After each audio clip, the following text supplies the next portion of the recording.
Welcome to The Explainer. Today, we're digging into something most of us do every single day, using social media to unwind.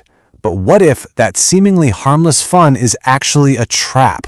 A trap that's designed to make you weaker.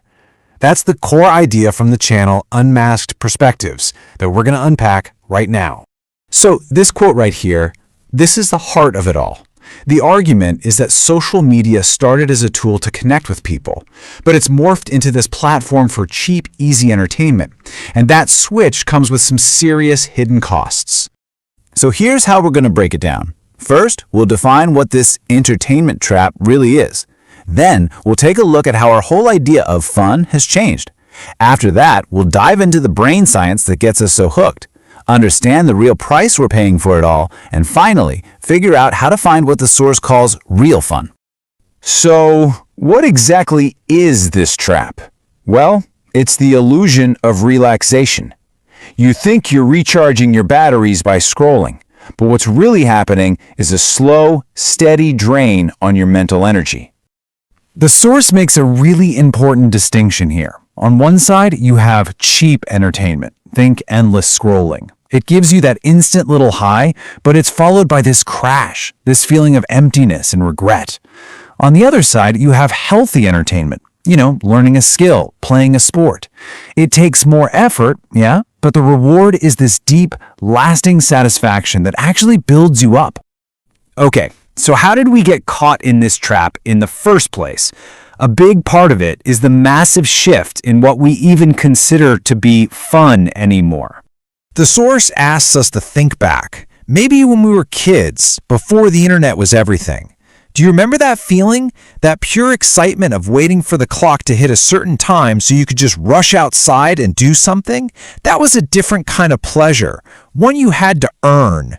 And this slide just nails that shift perfectly. We've gone from being active players in our own lives to just being spectators, passively watching an endless stream of other people's lives. Now, if you've ever felt stuck in this scrolling loop, you need to hear this. It is not a personal failure. It's not about a lack of willpower. It's about incredibly powerful design. These platforms are literally engineered to keep you hooked. And here's a picture that's probably all too familiar. It's 6 o'clock, you are exhausted from a long day, and your brain is just screaming for a quick, easy reward, an escape.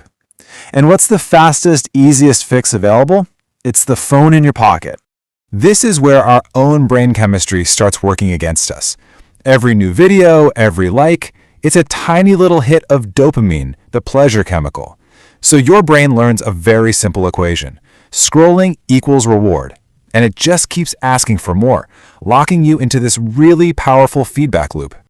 And what's so fascinating here is how it maps out the whole process. It starts with the conscious choice, right? I'll just watch a couple of videos. But that's the exact moment the algorithm takes over. An algorithm that, frankly, understands your psychology and triggers better than you do. And before you know it, an hour has vanished and you've scrolled through hundreds of videos. That initial choice was just an illusion. But the real consequence of this cycle isn't just about losing a few hours here and there. According to the source, it's something much deeper. It's that we're fundamentally rewiring our brains, and not for the better. And here's the real gut punch. By constantly feeding ourselves these hits of instant gratification, we're destroying our ability to do the slow, patient, hard work that's required to build a meaningful life. A career, good health, strong relationships, these are all marathons. But we're training our brains for a 10-second sprint. This chart just visualizes that devastating trade-off so clearly. As our need for instant entertainment goes up, our patience for the slow, often frustrating, but ultimately rewarding process of achieving big goals just plummets. And the source argues this is a huge factor behind the rise in stress and depression we're seeing everywhere. Okay, so we've laid out the problem, we've defined the trap. It sounds a bit grim, I know. But the good news is there is a way out. And it's not about getting rid of fun. It's about being intentional and choosing a better kind of fun. Taking a cue from Cal Newport's incredible book, Deep Work, the source makes this critical point.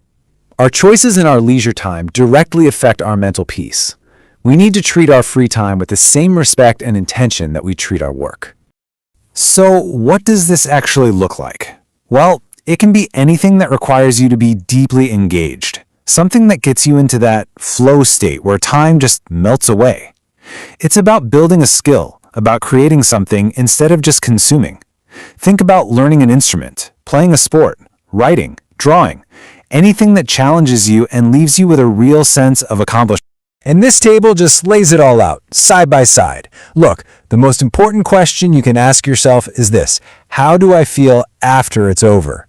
Cheap entertainment almost always leaves you feeling drained, empty, maybe even a little anxious. But healthy entertainment, it fills you back up. It leaves you feeling energized, peaceful, and fulfilled. One takes from you, the other gives back.